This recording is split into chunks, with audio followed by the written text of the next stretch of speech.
Pessoal. Bom dia. Eu vou compartilhar minha tela aqui com vocês, então. Qualquer coisa, se vocês não estiverem enxergando, vocês me avisem. Se cair alguma coisa, tá?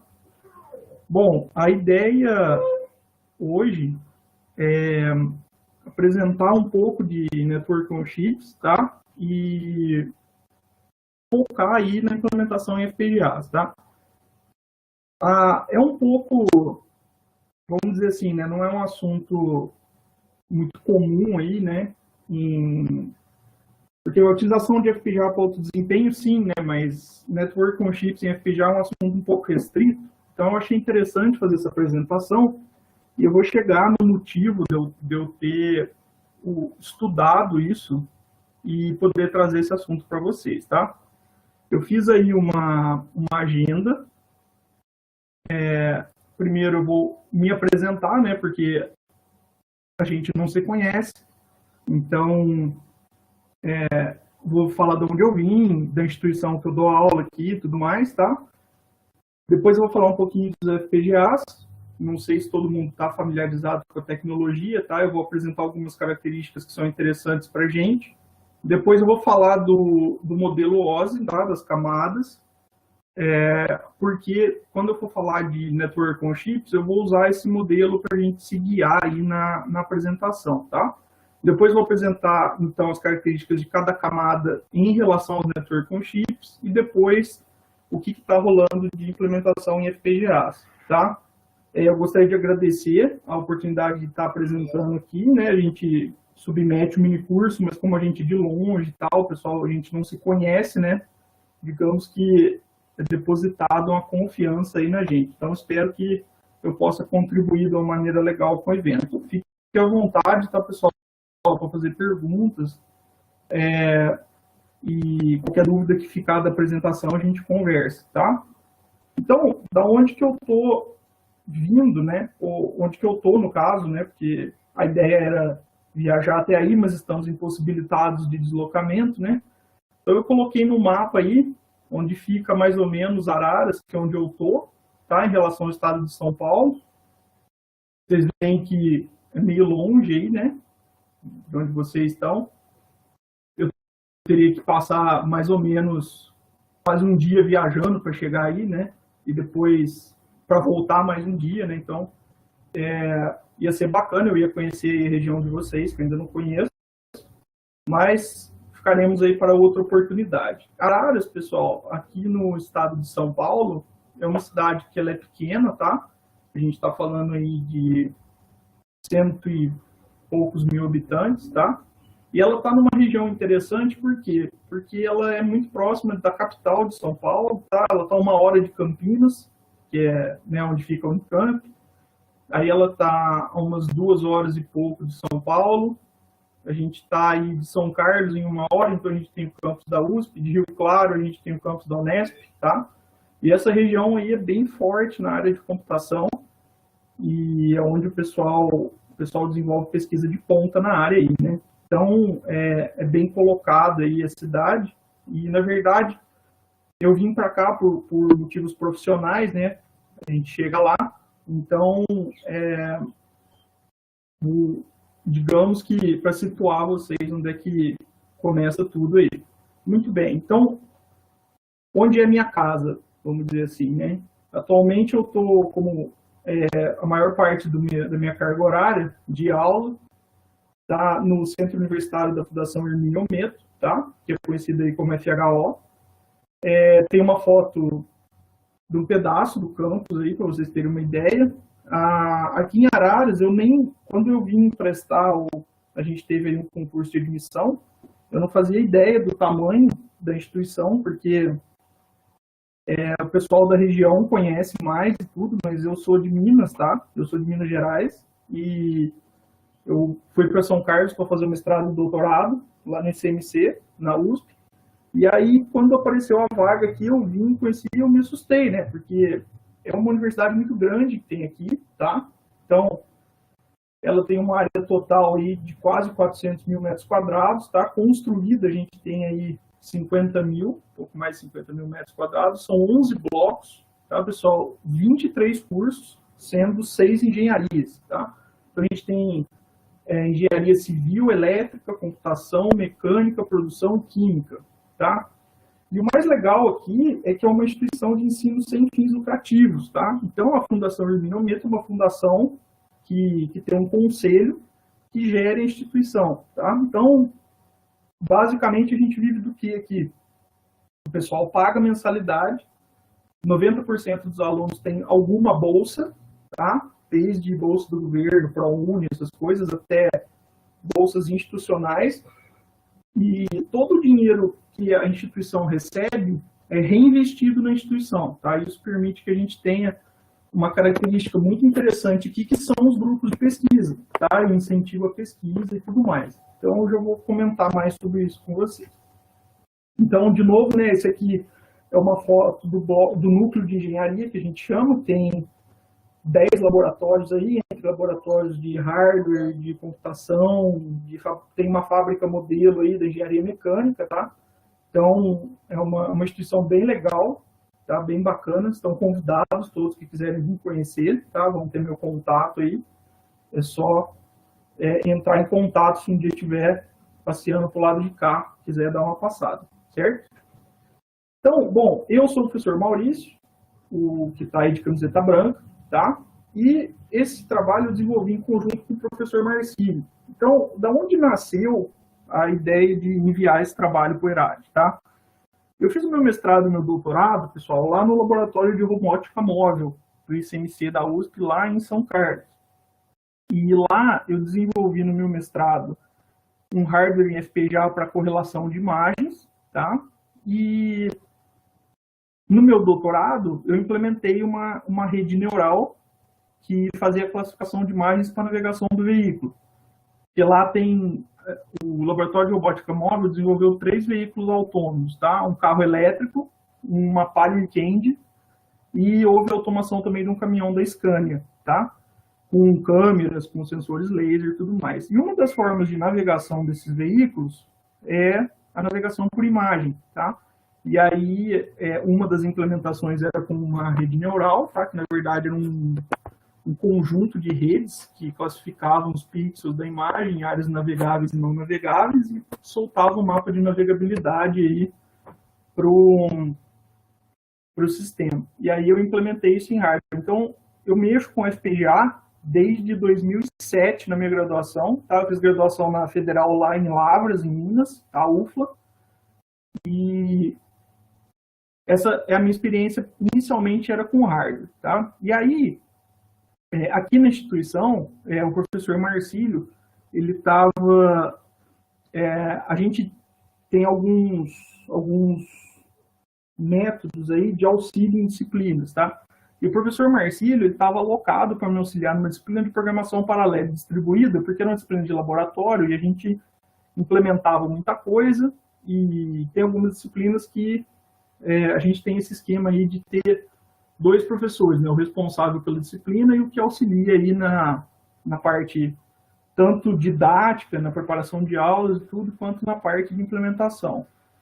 E ele está fazendo mestrado agora lá na Unesp, em Rio Claro, né? Ele foi aluno da FHO, tá? Ele formou na FHO, trabalhou no mercado de trabalho um pouco, e aí voltou para a FHO para dar aula, e agora ele está terminando o mestrado dele lá na Unesp de Rio Claro. E aí, conversando na aula, a gente identificou aí um interesse comum aí sobre o assunto da aula era de programação paralela distribuída, de alto desempenho e tudo mais, e eu sempre gosto de, pelo meu histórico em hardware, de aplicar em hardware algumas coisas, né? E aí, a ideia foi que eu tinha acabado de estudar uma parte de Deep Learning em hardware, tá? Só que o Deep Learning, pessoal, em hardware, ele ainda está muito devagar, tá? Depois eu vou falar para vocês no artigo que eu publiquei, que tem uma análise aí da real situação do Deep Learning em hardware, tá reconfigurável, e tem alguns modelos, mas não estão bem definidos, e os resultados não estão aquela maravilha ainda. E então me ocorreu de tentar ligar a área de redes on-chip com a implementação em hardware do Deep Learning. Tá? E para isso eu precisei estudar a parte de Network on-chip. E aí, eu conversando com o Marcílio e tal, na época da disciplina, a gente com um ponto em comum aí, resolveu formar esse texto que vocês viram aí no capítulo do evento e que gerou essa apresentação, tá? Então, como eu disse para vocês, pessoal, lá na FHO, a gente tem 27 projetos de pesquisa em andamento só na engenharia, tá? Que não são necessariamente grupos, tá, pessoal? São projetos que estão em andamento. Aí, alguns desenvolvem grupos de pesquisa, tá? E outros são projetos onde um professor orienta junto com um aluno e tudo mais, tá? No nosso caso, eu criei o grupo que é o FHO-SIVA, que é o Sistemas Inteligentes e Veículos Autônomos, tá?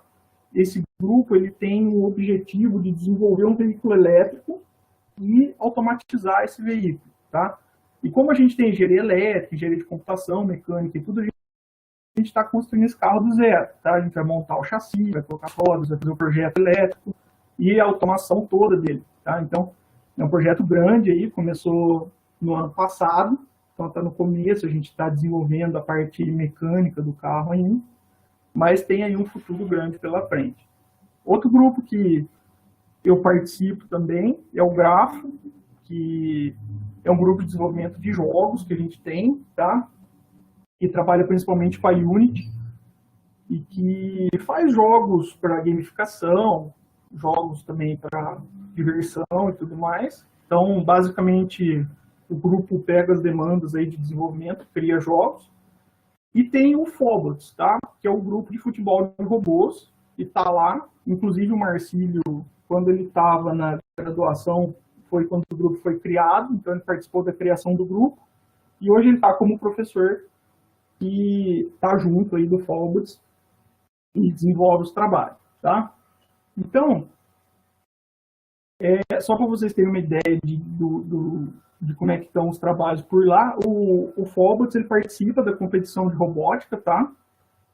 Que é o LARC, que ocorre junto com o LARS, né? Que é o Simpósio Latino-Americano de Robótica. E essa competição aí, o pessoal do Fobots já vai seguido faz uns 5 anos, se não me engano, tá? E o pessoal desenvolve os robôs e joga e tal, vem numa crescente aí de resultados, tá interessante.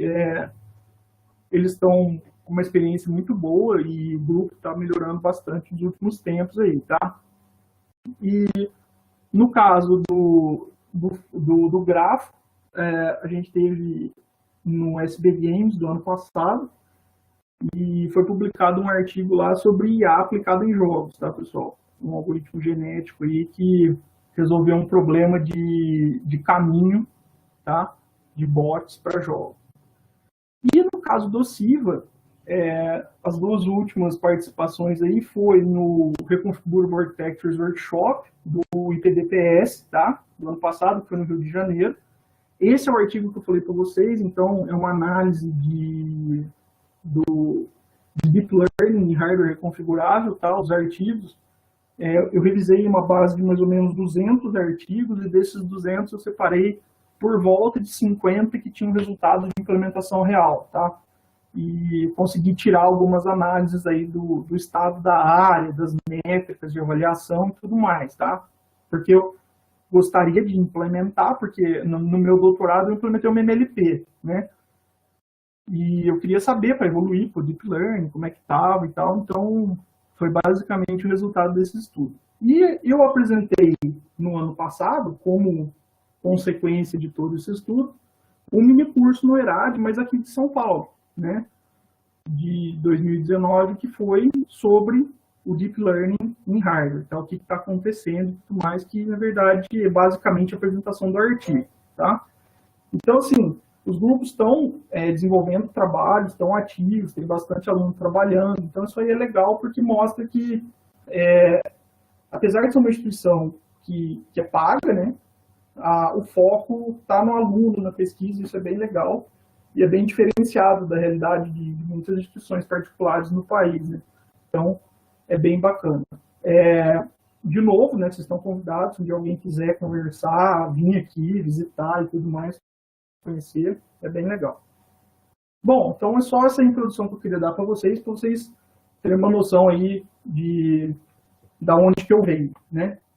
Então, eu vou começar a falar um pouquinho de FPGAs. O pessoal que já está familiarizado talvez fique um pouco redundante aí a informação, tá? Mas a ideia é que eu apresente os pontos importantes sobre FPGAs que vão impactar lá no último tópico, que é a implementação das redes on-chip nos FPGAs, tá? Depois eu vou falar um pouquinho do modelo OSI que eu falei para vocês, definir as normas e apresentar as características. Então vamos ver um pouquinho dos FPGAs aí, tá? Eu gosto desse gráfico porque essa comparação entre flexibilidade e performance aí, né, é interessante nos dispositivos reconfiguráveis porque eles trazem uma alternativa boa, né, para a implementação de hardware, né? Então, o FPGA é um chip, né, ele é fabricado, mas ele é programável em campo, né? Então, isso vem do nome, né, Field Programmable Gate Array, né?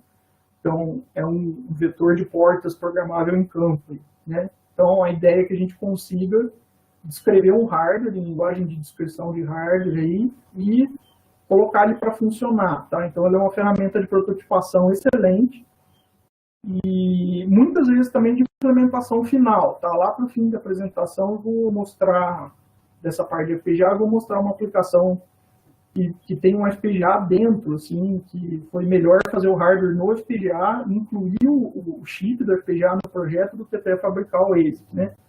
O que até é uma surpresa para a aplicação que é. A gente vai discutir um pouquinho mais para frente. Então, nesse gráfico aí, pessoal, a gente tem uma divisão que está não explícita aí, mas eu explicitei no slide, de hardwares que a gente tem baseados em instrução, tá? Que são os processadores de propósito geral, podem ser embarcados aí, tá um amarelinho, tá? Os processadores de sinais, os DSPs, tá? Também são programáveis. E os ASICs, que são processadores para aplicação específica, tá? Então a gente está falando aí em cima de hardware voltado mais para instrução, certo? E aí, quando a gente desce um pouquinho, que a gente tem a melhor performance, né? E na menor área e menor consumo de energia, que seria o ASIC, que é o vermelhinho, e o FPGA que está no meio do caminho aí, né? Então, no FPGA e no ASIC, pessoal, a gente consegue trabalhar em nível de bit, né? Isso dá uma vantagem muito boa para a gente. Claro que para a aplicação certa, né? Então, assim, existe muita comparação com o FPGA para algumas aplicações, a gente vai conversar sobre isso, que vamos dizer assim, tudo tem um escopo, né, pessoal? Igual a linguagem de programação, você não vai usar uma linguagem que não é feita para um determinado escopo para programar um software, né? Mesma coisa o hardware, tá? Então, não adianta nada você pegar um escopo que vai desfavorecer o FPGA, implementar em vários hardwares diferentes, falar, nossa, o FPGA foi ruim nisso, né? É o esperado, né? Porque não é o escopo. Então, isso acontece um pouco, tá? E aí vocês vejam que nessa bolinha rosa aí tem a setinha que é trend, né? Ou seja, além da gente estar numa relação performance-flexibilidade muito boa, a gente está indo para cima do ASIC ali, né? Obviamente que um circuito específico, né? Uma máscara, né? Construído no silício é um negócio bem rápido e bem feito, né? E, enfim, vai ser difícil aí do FPGA chegar no ponto de bater os requisitos aí de tempo de execução, consumo de energia e tudo mais. Só que a gente está com os FPGAs bem bacanas atualmente, tá? Então, assim, tá ficando legal de utilizar para implementar. A gente está saindo um pouquinho dessa área de prototipação 100%, vamos dizer assim, tá? Tá dando para usar o FPGA para fazer algumas aplicações aí. Então, esse gráfico ele mostra isso aí para gente, tá? Por isso que ele está aí.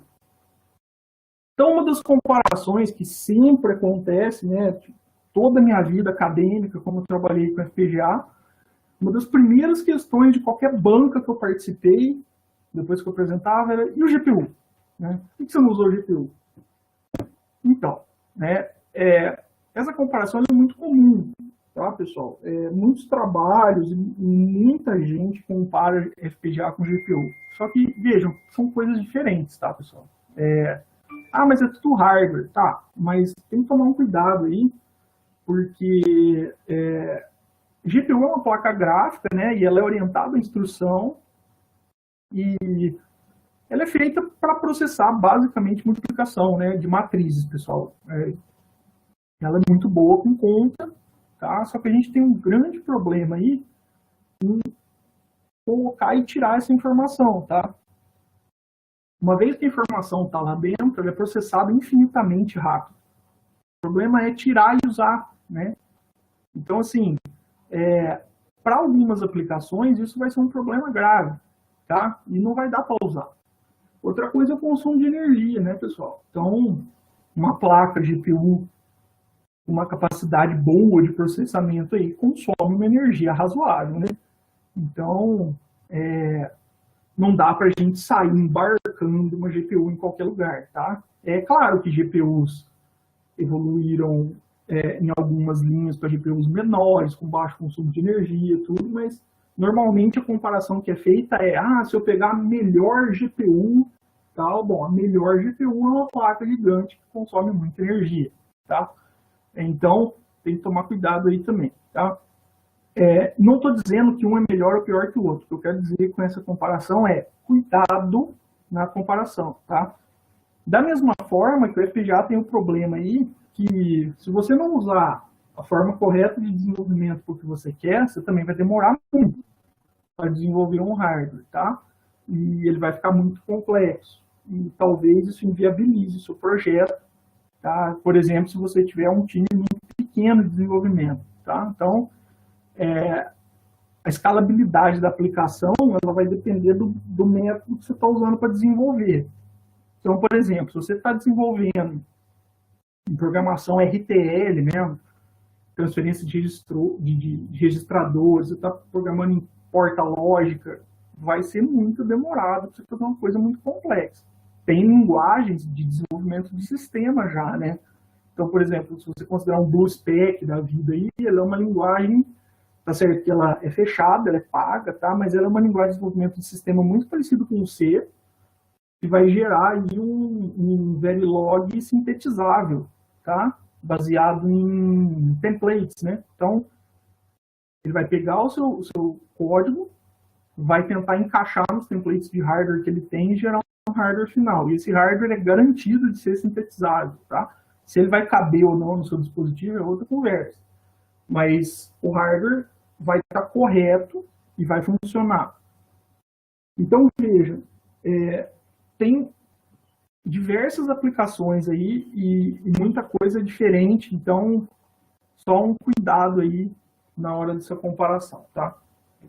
Bom, como que fica a estrutura básica, então, no FPGA, que a maioria hoje, pessoal, é organizada de forma hierárquica, tá? E são conjuntos de blocos, que tem blocos menores dentro, e esses blocos menores são organizados da mesma forma, então, hierarquicamente, você tem a estrutura toda do FPGA, né? Então, a gente tem aí os blocos maiores dessa imagem, né? Que são as lookup tables aí, tá? São as tabelas. Ó, lookup table, imagina ela como se fosse uma memória que você dá um endereço e torna o valor que está naquele endereço, tá? Então, pensa numa tabela verdade, numa portinha lógica, por exemplo, tá?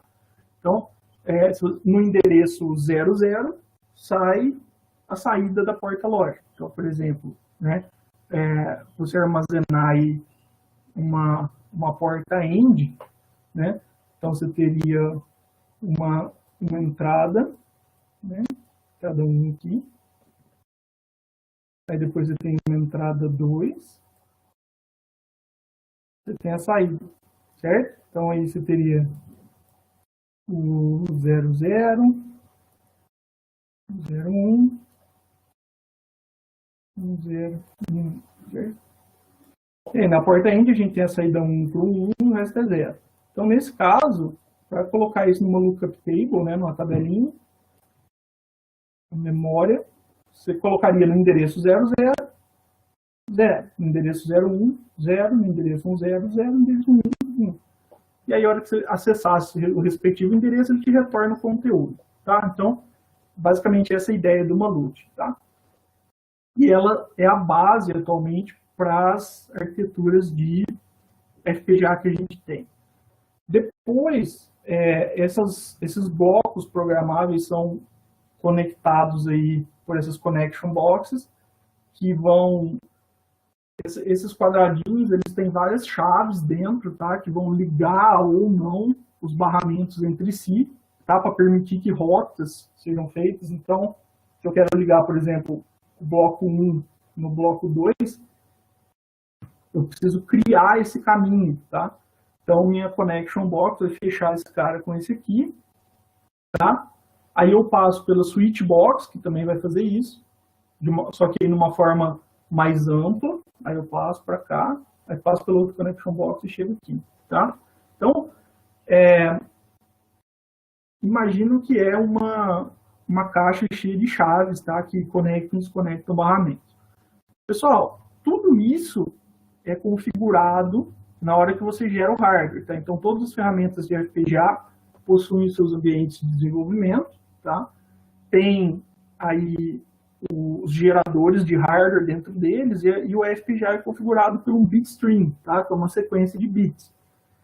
Esse bitstream, na hora que ele é carregado no chip do FPGA, ele vai dizer que chavinha está fechada, que chavinha está aberta, qual barramento está conectado com qual, o que tem na tabela de cada uma dessas LUTs, tá? Então, esse bitstream é uma sequência grandona de bits lá que tem todas as informações necessárias para configurar o chip. Então, é assim que é feita a programação do FPGA, tá? Basicamente, vem disso aí. Então, como que é a estrutura de uma célula lógica aí do FPGA, tá? Então, tá lá a LUT, certo? Tem uma parte aritmética, tá? E tem um flip-flop para memória aí, certo? Para guardar o estado se for preciso. Ou se não for preciso, ele já passa direto. E tem um MUX, né? Um seletor que vai dizer se vem direto da parte aritmética aí, ou se vem da memória o dado que você está buscando, tá? E aqui a gente tem uma LUT que tem 4 entradas, certo? E uma saída. Isso é um bloco lógico simples, pessoal, do FPGA da fabricante Altera, que foi vendida para a Intel recentemente, tá? E vários blocos desses são interligados. Então, por exemplo, quando eu faço um hardware no meu FPGA, eu tenho um pino de entrada, tá? Vai ser configurado. Igual, por exemplo, se vocês têm alguma experiência de programação em hardware com Arduino, alguma coisa assim, né? Você configura lá o que é entrada, o que é saída, você põe LED, põe sinal, enfim, tá? Mesma ideia. Configura o pino de entrada, aí ele vai passar por células de entrada e saída que vão direcionar para as lookup tables internas aqui, tá? Dessas células lógicas. E aí, todo o hardware, ele é simulado em hardware, vamos dizer assim, tá? Então, ou seja, eu não tenho uma porta lógica de verdade implementada, eu não tenho lá um transistor que está sendo chaveado, que está me dando uma porta lógica. O que eu tenho são memórias que guardam a tabela verdade do meu circuito, tá? Então, se vocês têm uma experiência prévia aí em sistemas digitais e tudo mais, quando a gente vai resolver um problema simples combinacional, a gente faz lá a tabelinha, depois faz um mapa de Carnot, otimiza o circuito e sai com um circuito final, né?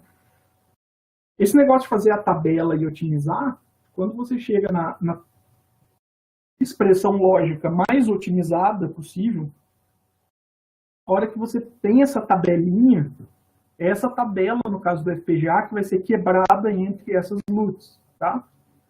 Então, uma parte, pensa numa tabela gigante, tá? Um circuito bem complexo. Uma parte vai para uma LUT, outra parte para outra LUT, tal, organiza tudo isso aí, de modo que a hora que você colocar a entrada, é uma reação em cadeia dessas células lógicas, e aí a saída vai ser calculada e vai desembocar no pino de saída, tá? Então, achei essa imagem bem interessante, porque ela resume aí, de uma forma bem simples, o funcionamento do FPGA, tá? Então, dentro lá dos blocos está acontecendo isso. Então, como que funciona o fluxo de projeto? Tá? Eu vou desenvolver o meu hardware, em linguagem de descrição de hardware, tá? Ou eu posso fazer um esquemático, tá? Ou eu posso simplesmente ligar o que a gente chama de IP cores, né? Imagina, pessoal, que várias empresas desenvolvem vários blocos de hardware que são utilizáveis em outros projetos, tá? Só que você não tem acesso ao que está dentro do bloco. Você tem acesso à interface do bloco. Então, por exemplo, eu tenho lá um processadorzinho de áudio num bloco, tá? Aí eu quero construir o hardware, por exemplo, de um celular. Então, um dos bloquinhos que vão compor o hardware do meu celular é o processador de áudio.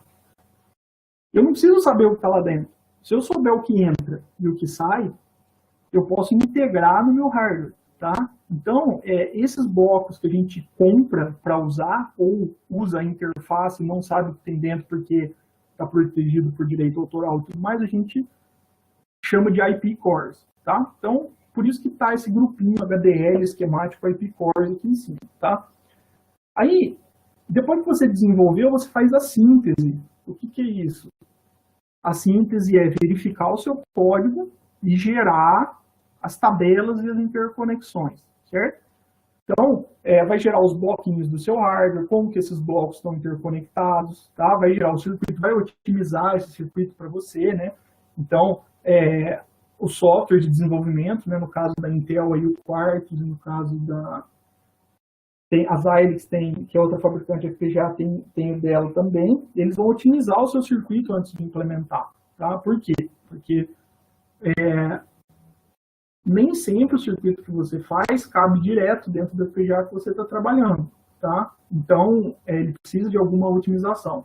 E nesse caso, as ferramentas fazem isso para você. Inclusive, tem requisitos que você configura nas ferramentas aí de desenvolvimento de hardware, que você fala, olha, eu quero no máximo clock tal no meu circuito. Então, se eu quero um clock de 200 MHz, qualquer coisa mais lento que isso não me interessa. Então, ele vai ficar tentando otimizar esse circuito melhor que ele conseguir para te largar esse clock, tá? Depois que você fez essa geração, ou você simula, tá? Ou você vai já mapear para um dispositivo. O que é mapear? Cada FPGA vai ter o número de blocos, vai ter as interfaces de entrada e saída disponíveis, e aí você vai ter que encaixar os blocos do seu netlist, né, do seu hardware gerado na síntese, dentro dos espaços que você tem no seu FPGA, tá? E aí, a gente tem um dos maiores problemas aí atuais, né, por causa da complexidade do hardware, que é o place and route, tá? O que é isso? Beleza, eu tenho tais blocos para colocar no meu FPGA. Em qual bloco exatamente que eu vou pôr lá dentro? Tá? Por quê? Primeiro, eu tenho que fazer o roteamento entre esses blocos, tá? Então, se eu tiver muitos blocos e sair colocando eles de qualquer forma dentro desse FPGA, eu não vou conseguir rotear e eu não vou conseguir gerar o hardware, tá? Então, eu preciso colocar eles de uma forma que eles fiquem mais próximos, o tempo de execução não ficar tão grande, mas também que respeite a funcionalidade e que seja viável, tá? Então, colocar eles e criar os caminhos entre esses blocos não é uma tarefa fácil, é uma tarefa extremamente complexa e é uma área que está em desenvolvimento. Tem resultados bons, lógico, já estão rodando nas ferramentas, mas é uma área de pesquisa aberta, tá? Por quê? Ela é uma derivação da área de place and route, da área de desenvolvimento de place and route para chips, né, pessoal? Para ASIC, né? Então, você também, quando você está fazendo o seu chip específico, você vai querer que ele seja pequeno, né? Que ele não consuma energia, tudo mais, né? Então, esse place and route, lá ele é feito de uma forma diferente, né? Mas a essência da área é a mesma, tá? Onde que eu vou colocar cada coisa, que me dá um hardware pequeno, porque custa caro, né? Uma área grande, tá? E se eu deixar ele muito longe, o meu tempo de comunicação vai ser muito grande, aí eu fica lento, tá? Então tem vários aspectos aí, né? Vamos dizer, um problema multi-objetivo, tá? E depois que está tudo certo, conseguiu gerar o hardware, aí ele vai fazer uma análise de tempo para ver se, O usuário me pediu 200 MHz. Consegui chegar nisso? Ah, conseguiu. Legal. Tá? Então, eu vou e programo o meu FPGA. Tá? E aí eu consigo rodar. Então, esse é o fluxo de design básico aí que a gente tem num chip de FPGA atualmente aí, sem muitas mudanças. Tá? Então, aqui tem um exemplo também que eu achei interessante de um place and route feito. Tá? Então, vocês imaginam que todos esses blocos são realmente blocos conectados por um hardware complexo aí. Tá? E vejam, é um problema consideravelmente, né, principalmente para quem está olhando, né, batendo o olho para isso, parece um negócio absurdo, né? Principalmente se você fosse humildemente tentar fazer isso à mão, né? Mas a ferramenta também tem problemas em conseguir fazer isso para você, tá? Então ele é um problema complexo, multiobjetivo, tá? A formulação matemática dele gera um problema NP completo, né? Ou seja, a gente não tem um algoritmo em tempo polinomial para resolver esse cara, né? E aí a gente faz heurísticas ou aplica algoritmos de IA, tá? Tem um aluno meu, lá do Siva, que está fazendo uma linha diferente aí do carro, né? Ele está trabalhando na aplicação de algoritmos genéticos de segunda geração, aí, né, os EDAs, em place and route de FPGA. Tá? Então é dado um conjunto de blocos, o algoritmo genético dele de segunda geração vai tentar me dar o place and route desses blocos. Por que é legal usar um algoritmo de segunda geração e não o genético? Tá? O algoritmo genético de segunda geração, ele não te gera uma resposta, ele te gera um modelo. Tá? E esse modelo gera respostas válidas, certo? Então pense que se eu tenho uma situação onde eu gerei um modelo, um gerador de respostas válidas, eu posso ficar gerando vários até eu achar um que é legal, sendo que todos já estão dentro das minhas especificações. Tá? Então, por isso que é um negócio bacana de se conseguir fazer. Tá? Ele está pesquisando, não tem resultados ainda para mostrar desse trabalho, mas está caminhando legal. Muito bem. Então, a aplicação que eu falei para vocês que eu ia mostrar com o FPGA é esse cara aqui. Tá? Esse laser SIC, pessoal, ele é um laser que é utilizado aí na aplicação de veículos autônomos, tá? Ele é um sensor de mapeamento, igual tem no carro do Google Street View, ele tem um monte de câmeras em cima e ele tem um sensor laser também que fica girando, tá? 360 graus com algumas faixas aí, tá? Aquele laser lá chama Velodyne e ele é bem carinho, tá? Muito mais do que esse que eu estou mostrando para vocês. Para vocês terem uma ideia, esse que eu estou mostrando para vocês usado está em torno aí de uns $4.000, né? Então, para importar e tudo mais, para a gente usar, fica bem caro aí. É um sensor que não é acessível para todo mundo, né? Eu tive a oportunidade de ver ele funcionando lá nos veículos que a gente trabalhou lá na USP. Então, ninguém vai abrir um negócio desse à toa, né? Ah, vou ver o que tem dentro. Então, alguém que teve um desse que deu algum problema, teve o cuidado de abrir para mostrar como é que é o hardware, né? E olha o que tem dentro desse hardware no FPGA. Tá?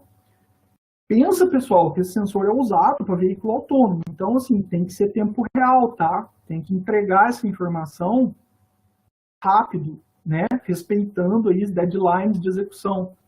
E o cara preferiu colocar um FPGA onde ele programou o hardware do que fabricar o chip, né?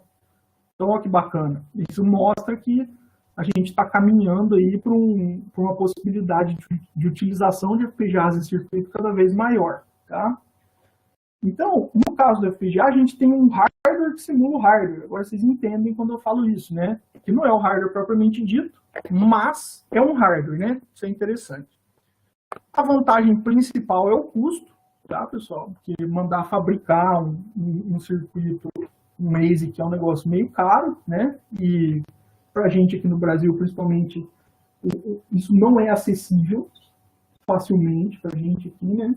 Então, a gente consegue comprar uma plaquinha FPGA e pesquisar hardware nela, né? Olha que bacana. Agora, na hora de mandar fazer o chip, para ver, nossa, eu vou fazer o meu chip, né?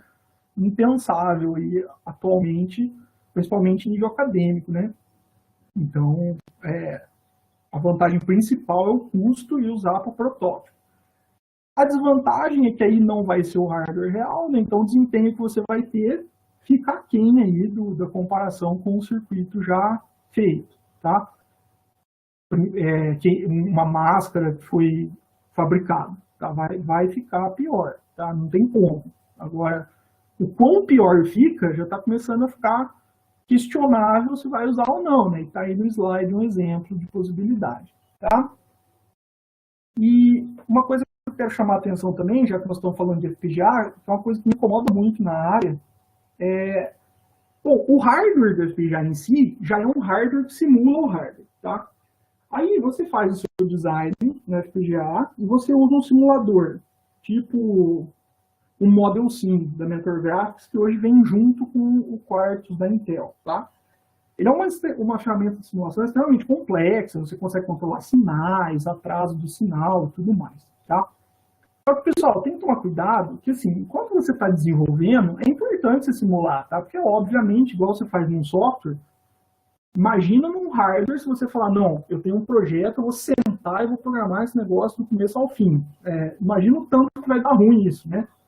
Na hora que você resolver executar tudo sem testar nada. Então, simule, certo? Agora, tem que ter em mente, pessoal, que isso não é o resultado final, tá? Então, assim, o que mais desestimula a leitura de artigos da área atualmente de hardware é que o cara começa com uma proposta bem legal, aí chega lá no fim, o cara nem pôs na placa para testar, ele parou na simulação.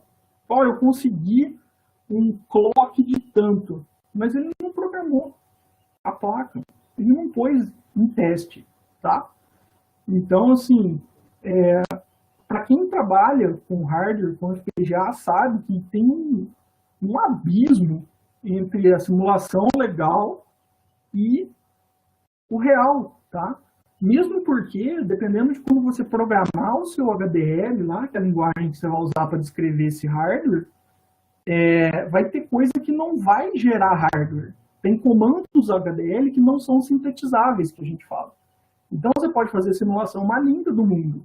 Agora, chegou na hora de colocar no hardware, vai te dar problema. Então, são coisas aí que, vamos dizer, pouca gente costuma falar, e eu acho que são pontos importantes, tá? Então, vai que, né, depois da minha apresentação, alguém se anima aí de programar FPGAs e tudo, é legal a gente já conversar sobre alguns pontos, que aí a gente já anima de forma completa aí a saber o que precisa ser feito, de verdade. Beleza? Então, ó, conversamos um pouquinho sobre FPGA. Agora, vamos falar um pouco sobre o modelo OSI, né, ou OSI, tá? Eu achei eu peguei essa parte dessa tabela, tá aberto lá, isso aqui é uma reprodução da Wikipedia dessa tabela, tá? Essa tabela tem em tudo que é lugar. Eu achei legal que tá coloridinho, tá? Mais fácil de discutir, tá? Por isso que eu dei um print, em vez de fazer a minha tabela mesmo, tá? Mas a questão esse modelo, ele veio no momento onde a internet foi criada, estava sendo desenvolvida e cada um estava fazendo a coisa do seu jeito, né? E quando viram o potencial, né, da internet na época, falaram, não, então vamos criar um modelo que está virando bagunça, tá? E esse modelo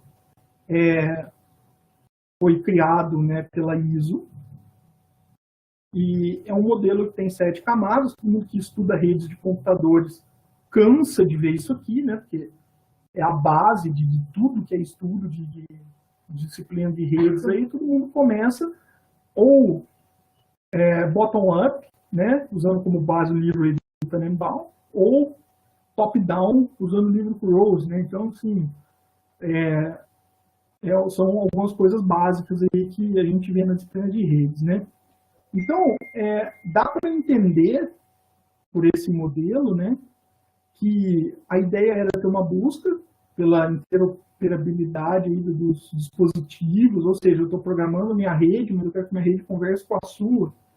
Então, elas têm que estar mais ou menos né, desenvolvidas num padrão aí, porque senão vai dar bagunça e a gente não vai conseguir conversar, né? E o legal é que também apresenta as camadas de abstração, né? Então é mais fácil aquela história do dividir para conquistar, né? Se eu vou implementar um sistema de rede, eu tenho vários pedaços desse sistema, extremamente complexo, né? E aí eu divido em camadas, né? E aí é legal, né? O que eu acho bacana dessa divisão que é apresentada nessa imagem é que pela unidade de dados do protocolo, que é a coluna da direita, dá para você identificar na esquerda qual camada trabalha com o que, né? Então, a camada física trabalha com aqui que ele chama de símbolo, a gente pode já falar que trabalha com o bit mesmo, né? O fio que vai transmitir, né? Os bits aí do pacote. E aí a camada de enlace vai trabalhar com o quadro, né, pessoal? Então vai juntar aí esses bits, né, separar eles de um lado, juntar do outro, e a camada de rede interpreta esse pessoal aí todo como um pacote, né? Então, a ideia de media layers, né, que está aí, para aí na camada de rede, né? E aí esse pacote vira um datagrama na camada de transporte, né, que vai lidar com a parte dos segmentos e tudo mais, e depois transforma isso num dado que vai para a camada de sessão, apresentação e aplicação, que no nosso protocolo de internet é a camada de aplicação só, né? Então, nesse caso, a parte de sessão fica mais aí responsável pela parte da sincronização e tudo mais. A camada de apresentação prepara esses dados para serem utilizados, consumidos aí pela camada de aplicação, né? E por que essas três camadas na nossa camada no nosso protocolo da internet viram uma só, né? Porque eles entendem que se você precisa de um serviço na sua aplicação, você desenvolve esse serviço como parte dela, tá?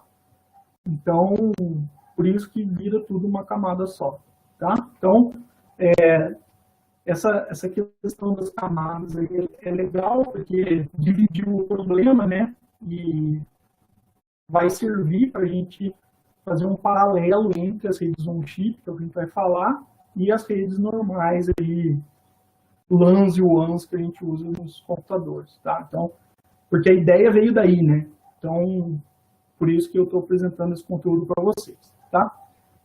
Bom, então só lembrando, porque a hora que a gente for falar da característica de cada camada, é bom a gente ter na cabeça o que cada uma faz aí. Então, da onde que surgiu a necessidade de se criar uma rede de comunicação dentro de um chip? Tá? Porque, veja, quando você para pensar em hardware, você pensa em barramento, certo? Você não pensa na rede de comunicação, né? A primeira pessoa que ligou dois hardwares na vida não pensou, nossa, deixa eu juntar um pacote de bits aqui, não faz o menor sentido, tá? É um fio, né? Põe um fio, liga uma parte na outra, legal. Só que hoje, pessoal, a gente está trabalhando com systems on chip, né? Que são, dentro do mesmo hardware, a gente tem hardwares menores que têm funcionalidades complexas, tá? Então, essa figura aí é legal pra caramba, porque parece um Lego, né? Então, você vê que tem aqui os módulos, né? Então, módulo sem fio, módulo USB, protocolo 2C aí para ligar dispositivos, ó, o protocolo CAN aqui, né? Redes aí industriais, veiculares, tudo mais. Então, para que eu estou desenvolvendo o meu SOC? Para tal aplicação. Então eu preciso do quadradinho do PWM. O meu SOC vai controlar um motor elétrico, por exemplo. Então eu vou fazer um controle de pulso, certo? Eu preciso de um conversor analógico digital. Então eu vou lá e ponho o meu quadradinho aqui do conversor analógico digital. Claro, isso é uma abstração, né? Mas enfim. Então veja, quando o quadradinho tá simples, tudo bem, né?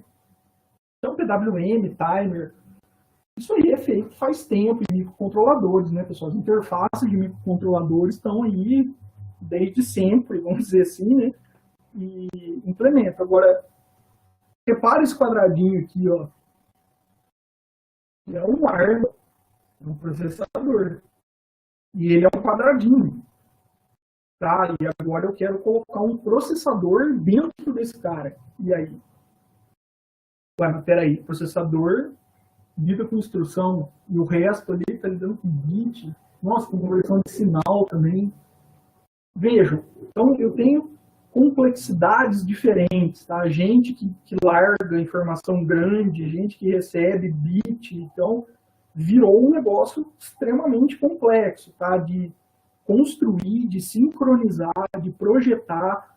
Então, é muito legal que o hardware tenha evoluído, né? Mas para o engenheiro de hardware isso é um inferno, né? Porque agora espera-se que o sujeito coloque vários computadores dentro de um chip, né? Então, quer dizer, a gente começa aí com multicore, e hoje a gente já pode considerar que um multicore híbrido, né?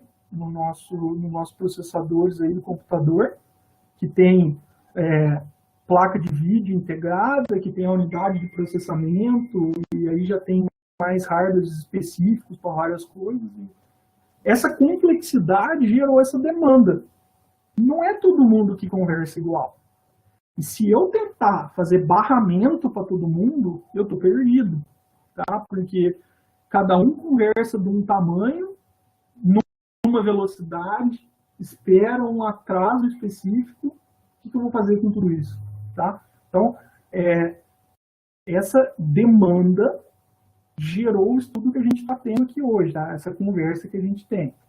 Então, vejam, em um nível mais simples e usando uma arquitetura hierárquica de FPGAs aí, é como se eu tivesse vários bloquinhos lógicos do FPGA aqui e, de repente, um processador. Tá? É interessante porque quando a Intel adquiriu a Altera uns anos atrás, aí, muita gente que não é da área de hardware comentava, não, mas por que eles fizeram isso? Qual que é o objetivo da Intel? Se eu estou fazendo multicores heterogêneos hoje, né? Qual que é meu objetivo de adquirir uma das maiores fabricantes de hardware reconfigurável do mundo? Dispor desse serviço no meu hardware. Então, quer dizer, hoje a Intel poderia até ter já esse know-how, mas com certeza tem de te dar um processador i9 com, sei lá, 18 núcleos e um FPGA dentro, para você ainda pôr o que você quiser lá. Integrado no seu barramento, integrado no seu chip. Tá? O poder de desenvolvimento que isso te dá é uma coisa absurda. Tá? E o trabalho que te dá para programar é igualmente absurdo. Tá? Então, o bloco de hardware está complexo. Tá? E se você pensar, inclusive no chip, a gente está falando de FPGA, né, mas esse slide é para trazer um pouco a gente para o lado do ASIC, né, do hardware mesmo. Hoje, pessoal, essa imagem aí tem humildes 3 camadas de interconexão aí, né? Agora, hoje em dia a gente tem hardware aí com 10 camadas de interconexão para rotear, né? Agora vocês já sabem o trabalho que dá o place and route aí. Imagina fazer isso num chip com 10 camadas, tá? É extremamente complexo. E aí vem um problema que você já desenvolveu o seu hardware, o seu bloquinho funciona bem legal. Agora, você vai botar esse bloco junto com outra coisa, você quer que funcione legal também, né? Então, se não tiver uma interconexão bacana ali, você pode ter o melhor bloco do mundo, certo? Então, ele tem que ser bom e o sistema que vai receber ele tem que dar conta de comunicar ele com os outros blocos, tá? E é fato que o barramento, por mais evoluído que tivesse o controle de barramento e tudo, já não estava entregando mais isso para a gente, né? Então, que nível que isso chegou, né? O que eu faço, tá? Aí, olharam para o macro, né? Então, quer dizer, quantos anos a gente já pesquisa rede de computadores, né? Quantos problemas a gente já resolveu, ou não resolveu, né, mas tentou e já tem o know-how dessas tentativas e tudo mais. Então, por que a gente não pega o que a gente conhece da rede o que da rede? Aquela partezinha de mídia de baixo lá, tá? A parte física, enlace e roteamento, tá? Por que a gente não pega esse cara e transporta para a comunicação interna do chip? Qual que é a vantagem? Qual que é a desvantagem de se fazer isso, tá? Então, vamos ver da onde veio e para onde está indo isso, tá? Então, ó, como não é uma área muito comum, eu coloquei esse slide aqui para apresentar para vocês algumas das principais referências da área em livro, tá, pessoal? Em artigos, você tem muita coisa, tem o NOX, que é uma conferência internacional A1 só de Network on Chip, tá? Mas, eu quero começar a ler, quero começar a estudar. Esses 3 livros aí são os mais indicados, tá? Esse primeiro, de 2006, eu digo primeiro porque, se você olhar cronologicamente, né, a gente está falando de um livro que apareceu em 2006, que tem toda a teoria que a gente vai conversar agora, porque eu usei ele como base, tá? E aí você tem outros livros que apresentam a evolução, tá? Então você vê que o segundo que eu apresento aqui está lá, From Implementations to Programming Paradigms, ou seja, eu peguei essa teoria e implementei, estou programando esse cara, e aí? O que aconteceu? Tá? E, obviamente, se pegar uma referência de 2017, a gente está falando aí de 11 anos de diferença da primeira referência, né? Então, atualização com relação ao que foi desenvolvido na área e tudo mais. Tá? Então, interessante que é uma área relativamente nova, que tem livros, né? Então isso é bacana. Mas por quê? Porque ela veio de uma área que o pessoal gosta muito, né, pessoal? Redes é uma área que dentro da computação é uma área de interesse, né? Então, não é de se espantar tanto que a hora que se fala de redes dentro de chip, você junta o cara que gosta de redes com o cara que gosta de hardware, né? E às vezes esse cara é o mesmo, né? Então, junta aí e leva isso para um nível de conhecimento bacana. Bom, por que eu faço rede on chip, então? Tá? Primeiro, eu quero que o meu sinal transmitido seja íntegro, ou seja, eu quero que ele seja livre de erros, tá? De transmissão, de sincronização, de interferências. Por quê? Vejam, se eu tenho um barramento sem controle algum, a hora que eu envio um bit de um lado para o outro, se eu tenho uma interferência eletromagnética no meio, que esse bit foi perdido, o que você faz? Eu não tenho o que fazer. É um barramento, é um fio. O bit não foi. Certo? E aí, ou era para 1, foi 0. E aí? Tá? Agora, quando eu implemento uma rede interna no chip, eu posso colocar mecanismos que melhoram a minha integridade. Certo? O que mais? Confiabilidade, pessoal. Tá? Então, o que acontece? Quando eu estou criando uma rede de transmissão, essa rede pode se adaptar a problemas. Tem fotos aí, essas fotos aí são de fabricação e elas são do livro, tá? Isso aí, infelizmente, faltou a referenciazinha embaixo. São do livro que eu citei como base aqui, tá? Vocês podem ver que aqui, ó, isso aqui era para ser uma trilha, né? Mas, ó, na hora de fabricar, o que aconteceu? Tá? Isso aqui era para ser um fio, né? Tá? Rachou o pedaço aí, né? Ou fabricou errado, enfim, tá? Deu um problema na hora aí. Isso aqui, pessoal, é um ponto de ferrugem no meio da dopagem de um transistor, tá? Então, o que vai acontecer? A fabricação gera erros, tá? Agora, pensa o seguinte, se em vez do barramento, eu tenho uma rede que vai fazer essa comunicação, que pode achar um caminho alternativo. Pronto, tá? Tentou mandar por esse lado, não deu. O próprio dispositivo vai entender que o outro caminho é melhor, tá? Então, vai ser mais robusto em relação a falhas. Agora, é claro, né, que se essa falha atingir uma parte considerável desse hardware, você não tem o que fazer, tá? Então, é mais ou menos por aí, tá? E quanto mais complexo o nosso System on Chip, tá? Menos determinístico ele se torna, tá?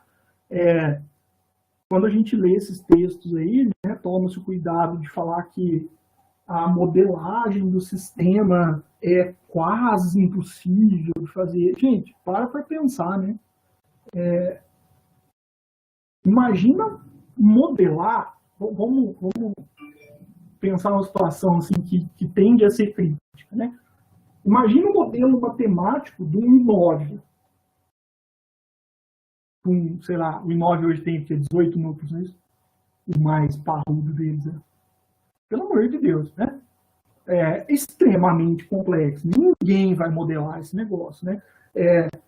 Surpresa não seria, né, se quem projetou ficasse surpreso com o desempenho excelente que teve, né?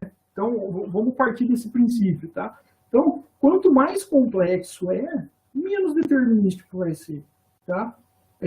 Mesmo que seja determinístico, a modelagem vai ter um custo tão absurdo que você não vai fazer. E essa rede pode te ajudar nisso, tá? Na hora de montar essa comunicação, você cria meios de solucionar problemas, tá? Então, como veio da teoria de redes, em comparação com o LAN e tudo mais, a gente tem que lembrar de algumas coisas, né? Primeiro, a gente está falando de uma distância do universo micro, né? Está bem próximo, tá? Que são problemas diferentes que se tem com um cabo aí que vai levar a sua rede em casa, por exemplo, tá? A latência de comunicação, a gente está falando de uma latência em nanosegundos, tá? Que é o que você tem que lidar.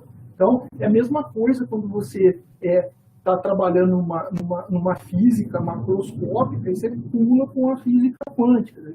É complicado ali, tá? Muda tudo, né? Então, assim, é claro que a mudança não é tão drástica como o exemplo que eu dei, mas vai haver essa mudança. Né? Você tem que tomar cuidado, porque não é tudo, o que esse slide quer dizer? Não é tudo que funciona de um lado que vai funcionar no outro, ou que vai funcionar igual, né? Tá? Precisa de adaptação, tá? Outra coisa, a gente tem requisito de consumo de energia, tá, pessoal? E tamanho de chip, isso vai influenciar na hora de escolher esses caras, tá? Então, isso aí vai acontecer, certo? E, de novo, conexão de blocos de propriedade intelectual, tá? Isso vai fazer com que eu tenha que me adequar a esses sistemas, né? Então, se você tem uma rede ou um chip, aí está um problema. Dificilmente o dispositivo que você compra para usar no seu hardware vai ser do jeito que a sua rede funciona, né? Você tem que fazer aí toda uma adaptação, né? E você vai ter que lidar com essas características específicas do barramento. Então, isso aí a gente tem que pensar na hora que a gente está trabalhando com esse tipo de rede, tá? Então, vamos ver camada por camada como que a gente olha para essa rede on-chip, tá? Então, no nosso caso da camada física, a gente está preocupado com o quê? Como que esse cara é conectado, né? Porque não tem muito o que dizer sobre materiais, né? Eu não estou escolhendo entre um cabo de fibra ótica e um cabo metálico, né? É um barramento, tá? Agora, como que eu conecto esses caras, né? Então, a gente está dizendo aí que por volta de 1980, cada um fazia do seu jeito, né? Esse custom aí é um nome bonito para dizer que era uma bagunça, né? Depois a gente começa a ensaiar umas estruturas aí, né? Estruturas compartilhadas em barramento, depois esse barramento de forma hierárquica, né? Que evolui com uma matriz de interconexão. Ah, eu tenho espaço no meu chip agora, minha técnica de fabricação me deu espaço, legal, então eu vou conectar todo mundo com todo mundo. Não é a melhor forma, né? Às vezes, né? Talvez em alguns casos seja, né? E por fim, chegar lá em 2009, por volta de, tá? A gente fala, pô, vamos fazer uma rede, né? Legal, baseado em alguma topologia fixa e tudo mais, bacana, tá? E a gente está caminhando aí para modelos novos, né? Então, por isso que 2020 para frente aí, essa figura inclusive está no nosso capítulo do livro lá, devidamente referenciado, tem aí as interrogações. Então, onde a gente vai, tá? E não só esse jeito de conectar, mas onde eu ponho cada coisa. Então, ao meu bloco de processamento, tem um link com os meus switches, né, que é quem vai dizer quem está conectado com quem, e o que manda quem que manda o que para quem e tudo mais, né? Então, a camada física vai se importar em como fazer essa conexão, tá? O meio, certo? Então, mas veja que é diferente da discussão que se tem em redes, né? Tipo, cabo óptico, cabo metálico. Que, tá, qual o melhor meio de construir um barramento se eu quero uma topologia como essa que está em 95 aí compartilhado, tá? Como que eu faço esse cara aqui da melhor maneira possível? Esse é o meu desafio da camada física de inox, tá? Eu quero uma matriz de interconexão, legal. Então, como que eu projeto esse hardware, esse fio, o dispositivo para que ele fique da melhor forma possível, tá? É isso que a gente discute na camada física. Bom, a camada de enlace de redes ela é responsável, então, por um meio confiável, tá? E regular o acesso a recursos compartilhados. Aí dá ruim, vamos dizer assim, quando a gente vai para as NOCs, né? Porque, vejam, não é uma disputa de recursos com tempo entre solicitações e tudo mais. Não, a gente está falando de nanosegundos, né? Então, assim, chega num ponto que está todo mundo pedindo tudo ao mesmo tempo. Tá? Então, é esse tipo de problema que a gente tem que se virar, vamos dizer assim, quando a gente projeta uma rede, um chip. Tá? Então, o que você pode fazer nesses casos? Você pode ter um hardware que chama árbitro. Tá? Ele fala, ó, e esse barramento é desse cara aqui e acabou. Tá? Então, aí não tem colisão, né? Porque é do cara, o cara manda, recebe e tal. Acabou, agora esse barramento é desse cara aqui. Tá? Então, só que eles têm um custo, né? E talvez seja interessante eliminar esse intermediário, vamos dizer assim, né? Então, que é o roteamento sem contenção, que a gente vai chamar, que não tem esse árbitro. Então, o barramento está ligado todo mundo com todo mundo, né? Só que aí você sobe um degrau no problema, né? Você tira o problema de quem regula e passa o problema para quem envia, certo? Então, até que ponto isso resolve realmente o seu problema, né? Se você tem uma liberdade maior de trabalhar com esse cara aqui, ó, ok, tá? Agora, se não, se você tem recursos restritos, aí talvez colocar um árbitro, recursos restritos para trabalhar um escalonador, vamos dizer assim, talvez colocar um árbitro seja melhor, tá? E no caso das NOCs, essa correção de erros aí, pessoal, é redundância, tá? Manda de novo, manda por outro caminho também, tá? Então, não manda de novo para sempre, né? Mas dadas, vamos ser razoável nesse ponto, né? A gente faz uma redundância que vai tentar garantir uma qualidade de serviço, vamos dizer assim, tá? Na nossa rede. Então, é assim que a gente corrige coisas. Passando para a camada de rede, né, e transporte, né, então, nesse caso aqui, pessoal, não que as outras camadas não sejam importantes, mas esse cara aqui tem um papel fundamental no seu projeto, tá? Então, ele tem um alto impacto. Então, você vai escolher como que os canais são interconectados. É aqui que você escolhe a topologia. Veja como isso impacta na parte física. Certo? Você vai projetar um hardware para conectar a topologia escolhida. Então, quando você está projetando a camada de rede de transporte, você vai escalar a topologia. Isso vai afetar diretamente o cara que está projetando o hardware embaixo. Tá? O jeito que vão ser conectados vai afetar o enlace lá e o árbitro e tudo mais. Tá? E aí a parte do roteamento, que é para onde vai cada pacote, né? E como esse pacote sabe para onde ir, né? Também vai ser influenciado por isso. Tudo isso vai determinar o seu dispositivo-alvo. Como assim? Não adianta você fazer um hardware mirabolante com uma rede, com uma topologia toda louca lá, e achar que vai dar certo no FPGA, por exemplo. Não funciona assim, tá? Então, o grau de complexidade da sua escolha desses itens anteriores desemboca na escolha do dispositivo-alvo, porque quanto mais a gente caminha para o hardware mesmo, né, físico, chip, mais a limitação aparece em alguns casos. Aí, né? Então, a gente tem que tomar cuidado com o tamanho do desenvolvimento. Então, quais critérios que a gente usa para fazer essas escolhas aí? Então, a gente tem várias escolhas aqui listadas. Né? Então, baseado no quê? Na minha taxa de transmissão, tá? Na minha latência máxima. Pessoal, a gente está falando de um hardware, né? Então, a gente provavelmente vai ter esse cara no sistema de tempo real, seja soft ou hard real-time, né? Então, esse cara tem que entregar esse pacote no máximo em 2 milissegundos, tá? Então se eu fizer uma topologia de anel, tem que passar por todo mundo, não vai rolar, tá? Nesse sentido aí, tá? Qual que é a variação dessa latência que eu aceito, tá? Eu estou no hard real-time, variação quase nula. Eu estou no soft real-time, então tudo bem, eu aceito ali meio milissegundo de variação, tá? Então talvez isso te ajude na topologia, tá? E aí a gente junta tudo isso numa parte de qualidade de serviço que é diferente, né, da qualidade de serviço que a gente tem na rede normal, tá?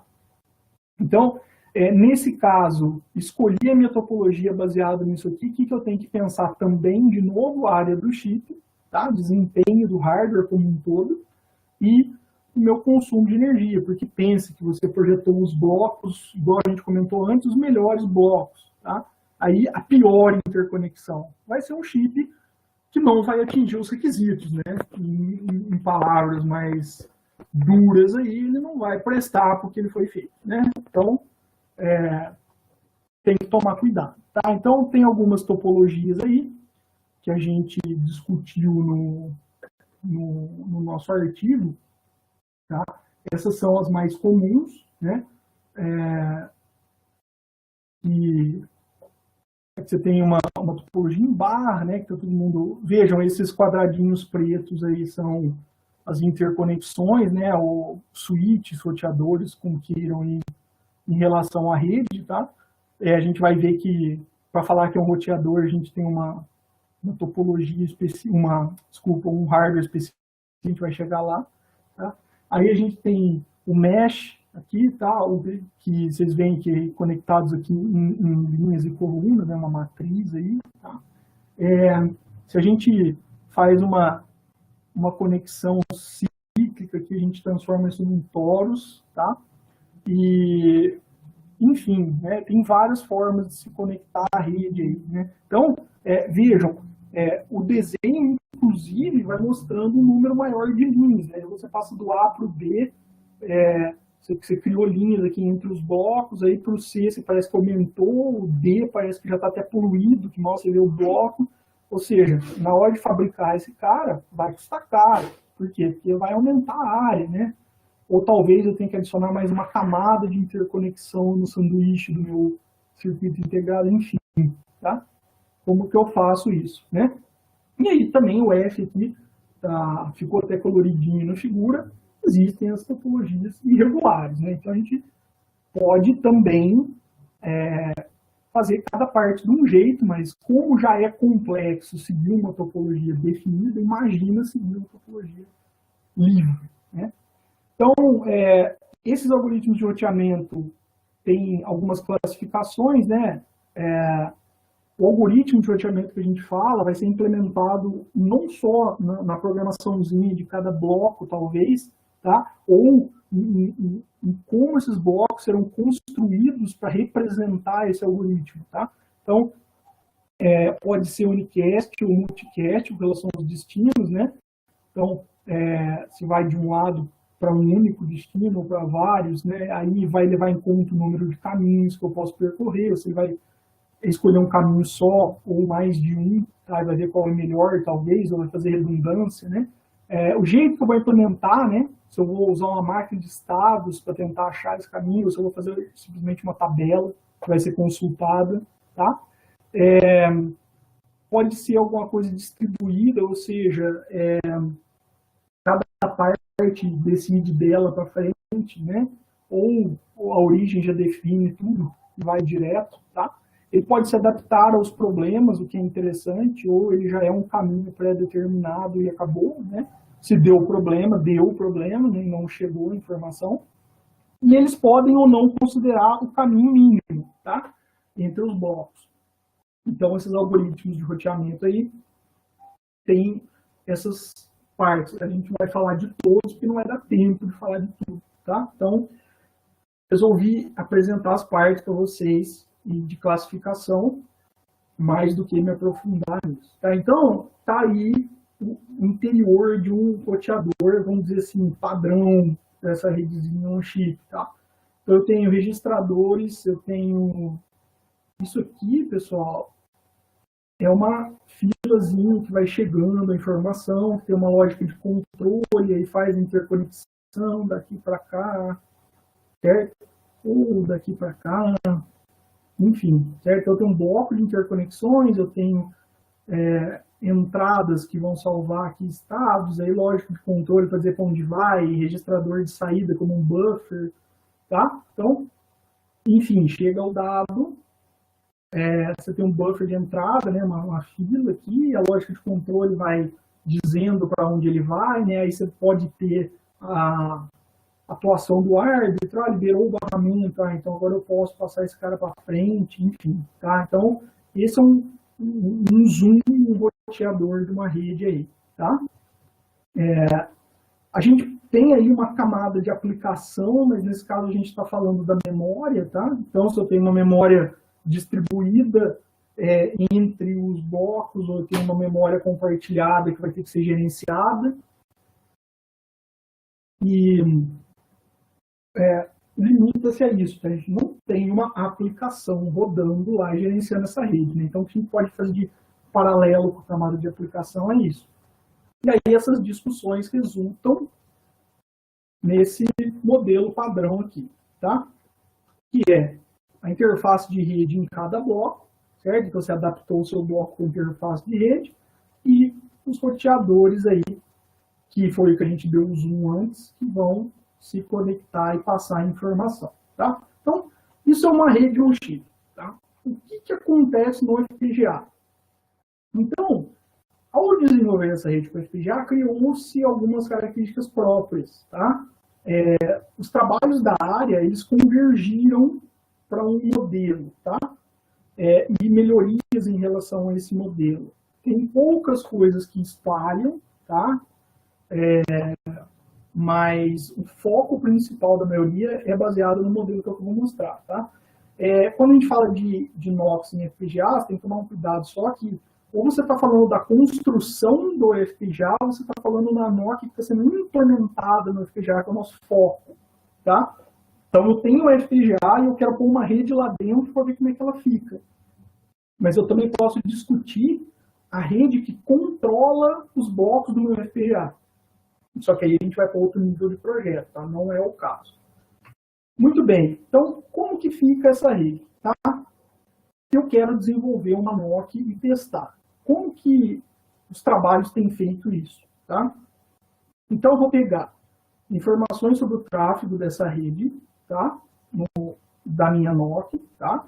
E o meu projeto. E vou jogar em alguma coisa que é o gerenciamento do meu sistema. Por que eu digo alguma coisa? Isso aqui pode estar tudo dentro do FPGA, se for um FPGA só, que se couber tudo lá, tá? Ou então eu posso ter computadores que vão mandar informações para o FPGA através de uma interface, um JPEG da vida, USB, rede, tá? Ethernet mesmo, e aí vão rodar e receber essa informação. Então, eu tenho alguns papéis fundamentais aqui, né? Então, cenários de avaliação que vão ser passados para um host, que vai gerenciar tudo isso, e o resultado dessa avaliação. O que eu quero dizer com isso? Então, o host recebe os cenários e envia resultado. Tá? Então, ele é uma parte de controle aí. Tá? Então, o cenário de avaliação vai configurar a minha rede, tá? Para que ela rode, a aplicação seja avaliada. Tá? E o resultado dessa avaliação, após eu dar uma carga de trabalho para essa rede, eu vou tentar medir o que eu puder. Tá? Então, a partir desse comportamento, Por que eu digo que eu puder? Porque nem todas as métricas desejadas são as que eu consigo medir, certo? Então, se eu conseguir medir todas, ótimo. Se não, eu faço algumas medidas, reavalio depois com outras e tudo mais, tá? Então, esse host é responsável por gerar um relatóriozinho final com avaliação, né? Pode ser um log, tá? Ou um relatório mais elaborado, se você estiver falando de um host em um computador, né? Aí a parte que lida com a rede em si, né? Então, o gerador de tráfego, ou seja, você pôs o seu cenário de avaliação, jogou para cá pelo host e está rodando aqui, tá? E aí, ele gera como se fosse solicitações para essa rede, aí ela gerencia tudo isso que foi solicitado e retorna para o receptor de tráfego. E aí, esses caras vão gerar informações para o host, tá? Então, lá, o gerador de tráfego gera o fluxo, tá? O próprio nome diz, e o receptor de tráfego recebe os dados. Então, é como se eu pegasse um bloco de coisa e jogasse na minha rede. Aí ela se vira para rotear e levar os pacotes para quem deveria e tudo mais, e eu estou monitorando isso. Quanto tempo demorou, se perdeu o pacote, se todos os pacotes chegaram, se atingiu o tempo de execução que eu precisava, se todas aquelas características de latência, variação de latência, data rate, se na área que meu hardware gerou, eu consegui fazer tudo isso, se eu vou precisar de uma área maior, se eu vou precisar refazer o meu hardware, uma nova síntese para chegar num ponto melhor, tá? Então, tem tudo isso. E a NOC aqui é a rede propriamente dita que está sendo testada, tá? Esse tráfego ele pode ser analisado de 3 formas diferentes, tá? Então, aqui, mais para citar as formas que eu analiso esse tráfego. Então, eu posso executar de uma forma simples inicialmente, vejo o que acontece, baseado nesses rastros, eu gero mais testes. Tá? Então, eu faço um pré-teste, vamos dizer assim, e depois testo mais. Isso é o traceback. Pode ser estocástico, ou seja, eu já sei o que eu preciso executar, ou eu tenho casos pré-definidos, executo um monte de vezes e analiso estatisticamente. Descobri que eu preciso testar mais coisa. Aí eu crio mais casos de teste. Tá? Ou a aplicação ali direto, certo? Então eu rodo os blocos, vejo o que eles precisam, o que eles geram para a rede, o que eles precisam receber da rede, e já gero os casos com a própria informação do hardware. Esse é o mais legal, mas é o mais difícil de fazer, né? É uma análise muito complexa de cada bloco que você está trabalhando, tá? A rede que eu estou falando, que é o foco de desenvolvimento, é uma rede que chama Hoplite, tá? Ela foi apresentada a primeira vez em 2015 no FPL, que é um congresso de hardware muito bem conceituado, tá? De hardware programável. E por que ela é a base? Vários testes foram executados e o jeito que essa rede é feita já foi demonstrado que em relação ao throughput e área consumida, né, essa relação, ela é a melhor desse jeito. Como é que ela é? Ela começou com um bidirectional mesh, né, então está aqui as conexões entre blocos, mas daí ela virou um directional torus, tá? Ou seja, é todo mundo ligado com todo mundo ali, cíclico mais direcionado, tá? Então não é para qualquer lado. E depois ela evoluiu porque eles chamaram de deflection torus, aí tem uma diferença, tá? Então, na bidirectional mesh, o que precisava para ela funcionar? A fila, né? O mux de saída para saber quem que vai para qual lugar, implementado em todas as direções da conexão, porque todo mundo era ida e volta com todo mundo, tá? Aí, quando eu fui para esse bidirectional torus, eu tenho um sentido dessa conexão, então fica mais fácil, eu consigo eliminar várias das minhas conexões, porque só chega um bloco de 2 lados e sai 2 do outro, tá? Só olhar com atenção aí a estrutura da conexão. E esse deflectional torus, ele eliminou a fila, certo? Então ele passou para a parte lá, lembra que a gente comentou que seria passar para a parte do escalonamento, vamos dizer assim, o problema dos pacotes, tá? E esses métodos foram testados, tá? Só que aconteceu um negócio interessante. O artigo de 2020, que é o estado da arte aí, tá? mostra essa estrutura que vocês estão vendo na esquerda como sendo a melhor, tá? Ou seja, eu tenho aqui a minha fila, certo? Aqui eu estou falando do meu roteador lá, tá? Esse é um desenho simplificado. Mas qual que é a ideia? Vocês veem que é um directional torus aqui, só que ele chega na fila aqui direto, nesse caso, e passa. E aí, sem que eu tenha duas conexões aqui, tá vendo? Ó, de fila, uma de entrada e uma de saída, eu tenho especificamente algumas que tem e outras que não, certo? Esse modelo que está descrito mais em detalhes no artigo, tem várias análises estatísticas e tudo mais, mostrou o melhor resultado. Tá? Então, esse Deflection Torus, que é do artigo de 2011, não é o melhor, apesar de consumir menos hardware. Tá? Esse mostrou aí um desempenho melhor. Tá? Então, esse artigo praticamente esgotou a pesquisa dessa rede. Tá? Se vocês tiverem curiosidade de ver, lá tem a citação dele lá no nosso capítulo de livro, é um artigo extremamente detalhado, o cara testou praticamente tudo. Tá? Então, o que tem que fazer daqui para frente? Priorizar outras arquiteturas, né? Outras topologias, tá? Porque essa obteve ótimos resultados, mas já foi. Tá? Então, tá esgotado praticamente. Agora, pode ser que, se aparecer outros tipos de FPGAs com outras tecnologias, aí a gente pode refazer a análise nessa rede, considerando um novo tipo de hardware. Certinho? Então, pessoal, basicamente é isso que eu queria discutir. Eu gostaria de fazer uma parte prática, mas não vai dar, porque o tempo de síntese de uma rede dessa é muito complexo e tudo. Mas eu posso passar links lá no Slack para vocês depois. Tem, inclusive, o projeto da Hoplite, se não me engano, ele está no GitHub, tá? Então, para quem tiver curiosidade de dar uma olhada, eu posso passar para vocês. O artigo lá do livro, né, o capítulo de livro, tem uma referência mais completa, aí, uma lista de referências, né? E as fontes dos slides também apresentam algumas referências interessantes. E, no fim, aqui tem o site do grupo de pesquisa, o CIVA, o site da instituição, e a cidade de Araras, tá? Então, vocês estão convidados aí para visitar quando vocês quiserem. Certinho? Então, é isso, pessoal. Obrigado aí pela atenção. Espero que tenha sido bacana para vocês aí. Obrigado, Maurício, pelo mini curso. Aí, só gostaria de comentar que é muito interessante e alguns anos atrás, a gente reparava que em eventos nacionais, por exemplo, grande parte dos trabalhos eram em arquiteturas, né? E aí é muito bom ver que tu trouxe uma proposta de apresentação, mini curso sobre arquiteturas, né? É minha área, né? Então, achei que caberia, né? Isso é bacana. Eu gostei também. Sim, a gente não ficar só na parte de aplicações software, né?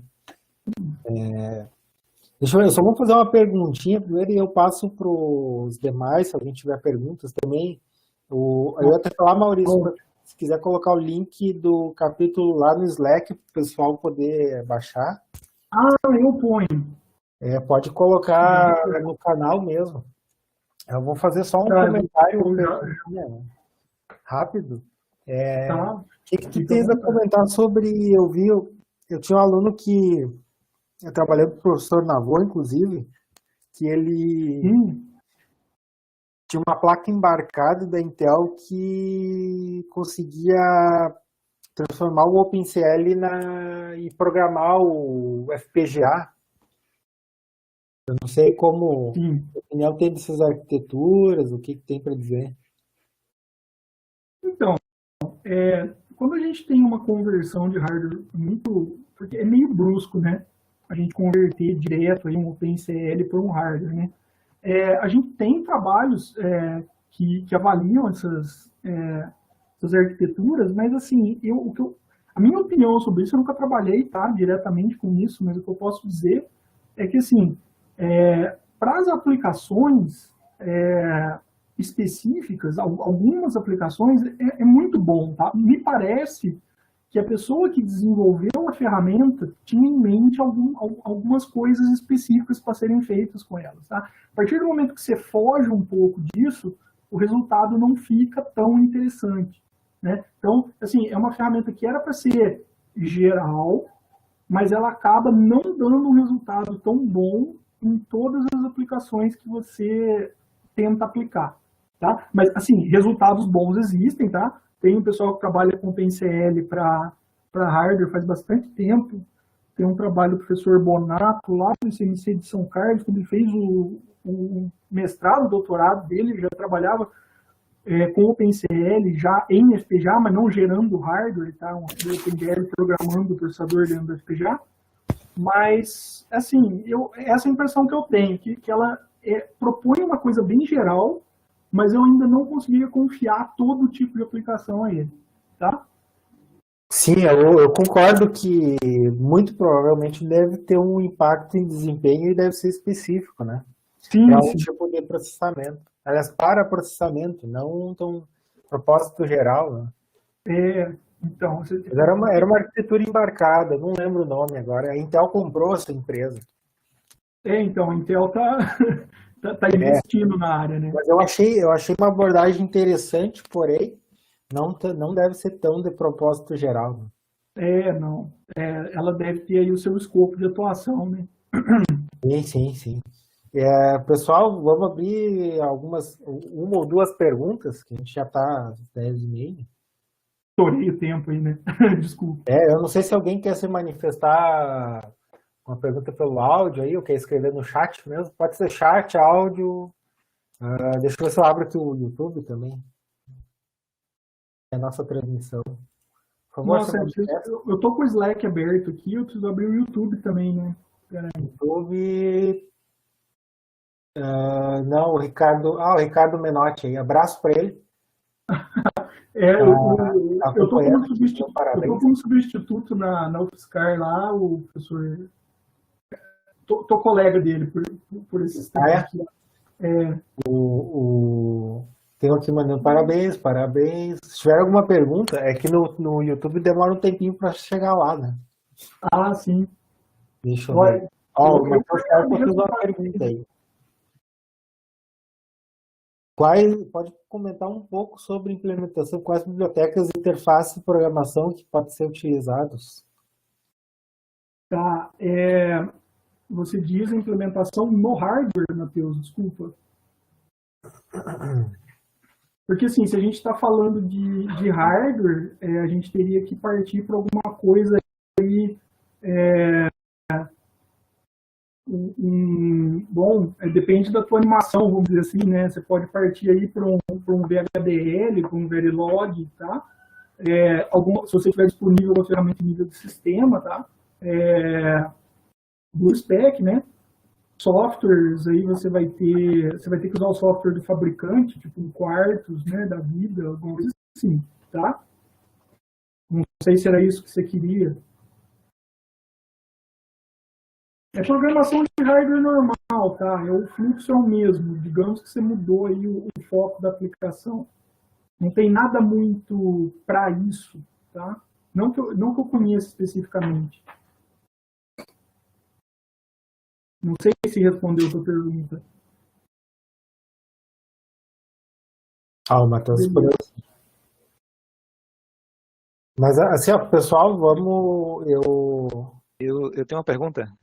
Professor Genaro, tudo bem? Tudo bom. Pode perguntar. Existiu uma movimentação há pouco tempo atrás, a Intel saiu uma versão dos processadores Xeon com FPGA embutido, ok? Você acha que isso vai virar uma realidade e isso deve motivar uma composição mais novas arquiteturas? Ou você acha que essa junção de processador com FPGA não é uma realidade que vai acontecer? Então, eu acho não só que isso vai acontecer, como é o motivo aí da aquisição da Altera pela Intel aí, tá? Assim, eu não sei como isso vai ser feito, tá? Assim, hoje a gente tem um modelo, e às vezes quando a gente tem um modelo, a gente fica muito condicionado a pensar da forma que a gente está vendo, né? Então, assim, talvez de uma forma diferente do que a gente está acostumado, possa render de uma forma melhor, né? Hoje em dia, o mais próximo de uma integração que a gente teria off-chip, vamos dizer assim, é a placa PCI lá, né? Alguns FPGAs podem ser, vamos dizer, espetados lá no PCI do computador, né? Só que aí você tem todo o tempo aí de comunicação, né? Então, eu acho que nesse caso de colocar dentro do chip, você tem um ganho absurdo, né? Eu acho que eles não vão deixar passar essa oportunidade, não. Se eles não fizerem, alguém vai fazer. Obrigado. Obrigado. Eu acho que era isso, né? Não sei se...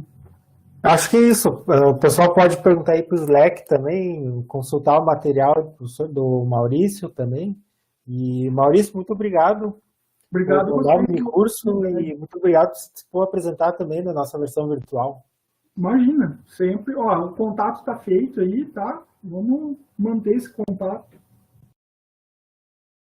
para edições futuras e tudo mais. Obrigado, pessoal, pela oportunidade e até a próxima.